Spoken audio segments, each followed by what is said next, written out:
तहज्जुद ऐसी दवा है जो हर दर्द को मिटा देती है।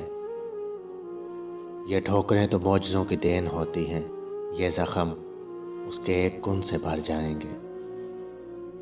जब इंसान अपने अल्लाह पर इस कदर भरोसा कर लेता है कि अल्लाह के सिवा कोई भी उसकी ज़रूरत पूरी करने वाला नहीं, तो अल्लाह ताला भी अपने बंदे को मायूस नहीं लौटाता। मेरी लाख बुराइयों को जानते हुए भी मुझसे बेइंतहा मोहब्बत करने वाला सिर्फ मेरा अल्लाह है। ये जो तहज्जुद की दुआएं होती हैं ना, ये किस्मतों का रुख मोड़ देती हैं।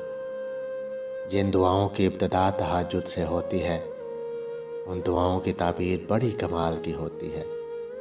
अगर आगाज़ में आजमाइश है तो अंजाम में उसका खूबसूरत सिला है। सब्र करो, देखना अल्लाह अपनी मदद वहाँ से भेजेगा जहाँ तुम अपनी हिम्मत हार कर लौट आए थे। ये जितना सब्र तुम कर चुके हो, उस पर अजर मिलना लाजिम है। यकीन रखते हुए कुछ और दिन सब्र से गुजार दो। जो दुआएं कबूलियत में वक्त ले रही हैं, वो तुम्हारे नसीब में लिखी जा चुकी हैं। भले देर से मिले तुमको, पर अल्लाह बेहतरीन से नवाजेगा, यकीन रखो।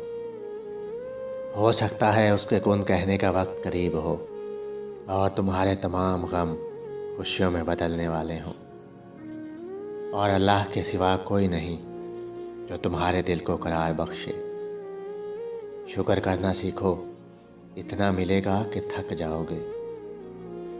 सब्र खुदा से मोहब्बत की दलील है।